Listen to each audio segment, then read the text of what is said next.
안녕하세요, 여러분. 오늘은 우리 삶에서 누구나 한 번쯤 경험해보는 상갓집 방문에 관한 이야기를 해보려고 합니다. 누군가의 죽음을 애도하는 마음은 소중하지만 가끔은 상갓집을 다녀온 뒤 몸이 아프다거나 집안에 안 좋은 일이 생겼다는 속설을 들어보셨을 거예요. 과연 이런 현상들은 단순한 우연일까요? 아니면 뭔가 특별한 이유가 있을까요? 오늘은 전통 풍수와 민간 신앙에서 전해지는 액막이 비법과 주의사항을 알아보며 과학적 관점과 함께 재미있게 풀어보겠습니다. 먼저 상갓집 방문 후 몸에 이상이 생긴다는 말은 어디서 시작된 걸까요? 옛날부터 우리 조상들은 사람이 죽으면 음기가 강해진다고 믿었습니다. 특히 갑작스러운 사고나 객사와 같은 흉상의 경우 원혼이 남아 문상객에게 붙어 다닌다는 거죠. 그래서 상갓집은 상문이나 상문살이라는 부정적인 기운이 머무는 곳으로 여겨졌어요. 물론 현대 과학으로는 증명되지 않지만 예민한 사람들은 실제로 피로감이나 불쾌한 느낌을 경험하기도 합니다.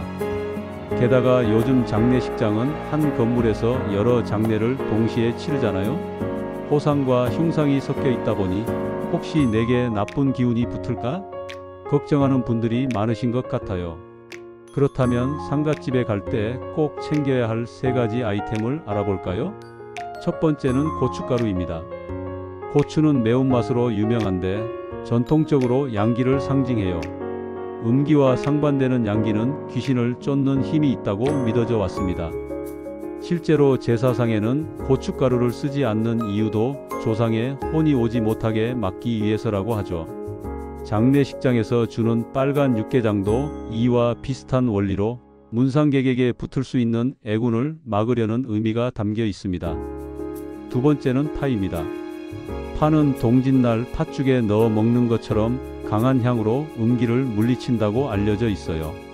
상갓집에 갈 때 파를 조금 챙겨가서 집에 돌아온 뒤 현관이나 창가에 뿌리면 효과적이라고 합니다. 마지막으로 종교적 상징물이에요. 십자가, 염주, 묵주 등 자신의 종교에 맞는 물건을 지참하면 마음의 안정을 얻을 수 있죠. 무속 신앙에서도 잡기를 쫓을 때 파와 함께 종교적 도구를 사용한다고 하니 심리적인 위안 차원에서라도 추천할 만합니다. 하지만 여기서 끝이 아닙니다. 생일에는 절대 상갓집에 가지 말라는 조언도 있어요. 생일은 태어난 날이라 가장 강한 양기가 흐르는 시기인데 이때 음기가 강한 상갓집에 가면 상문이 쉽게 붙어 1년 내내 고생한다는 속설이 있죠. 만약 어쩔 수 없이 가야 한다면 100원 동전을 주머니에 넣고 가보세요. 은색의 금속이 애군을 차단해 준다는 이야기가 전해집니다. 혹은 집에 돌아온 뒤 소금을 뿌리거나 작은 종이를 태우는 불러이 의식을 해보는 것도 방법이에요. 소금은 예로부터 정화의 상징이었고 불러이는 불을 통해 나쁜 기운을 태워버리는 풍습이죠. 더 중요한 건 집으로 돌아오는 길입니다. 장례식장에서 바로 집에 오면 안 된다는 말 들어보셨나요? 음기를 털어내기 위해 반드시 들러야 할 3곳이 있습니다. 첫 번째는 공중 화장실이에요. 화장실은 예로부터 모든 부정을 소멸시키는 장소로 여겨졌죠. 화장실에서 손을 씻거나 물을 바라보며 마음을 정리해 보세요. 두 번째는 밝고 사람이 많은 실내 공간입니다. 마트, 지하철역, 카페처럼 환한 곳에 잠시 머물면 음기가 밝은 기운에 밀려난다고 해요. 만약 차로 이동 중이라면 실내등을 켜고 창문을 열어 신선한 공기를 마시며 음기를 털어내세요. 세 번째는 교회, 절, 성당 같은 종교 시설이에요. 짧은 기도나 명상을 통해 마음의 짐을 내려놓으면 악령이 접근하지 못한다는 믿음이 있습니다.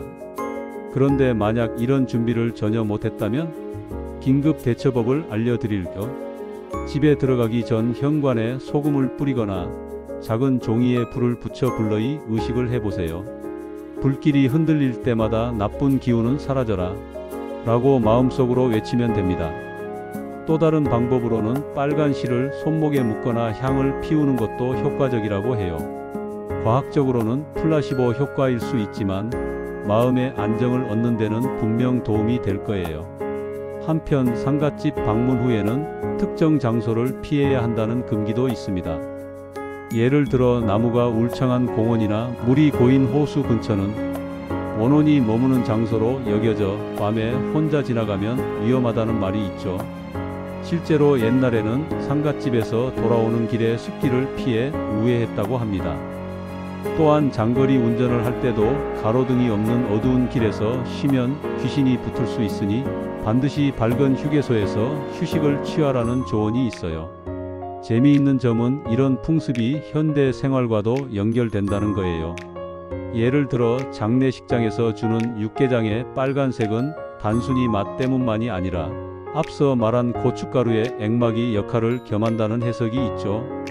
또 상갓집에서 돌아온 뒤 소금을 뿌리는 행위는 서양에서도 소금으로 악마를 쫓는다는 믿음과 유사합니다. 이처럼 문화는 달라도 나쁜 기운을 물리친다는 공통된 심리가 반영된 거죠. 마지막으로 이런 미신을 너무 심각하게 받아들일 필요는 없어요. 대부분은 마음의 평화를 위한 심리적 안전장치일 뿐입니다. 하지만 만약 주변에 예민한 분이 있다면 작은 배려로 이런 팁을 공유해 주는 것도 좋을 것 같아요. 생일에는 상갓집 피하기, 고춧가루 주머니에 챙기기 같은 간단한 행동이 상대방에게는 큰 위로가 될 수 있답니다. 오늘 영상이 유익하셨다면 좋아요와 구독으로 응원해 주세요. 다음에 더 흥미로운 주제로 찾아뵐게요. 여러분의 일상이 항상 건강하고 평안하길 기원합니다.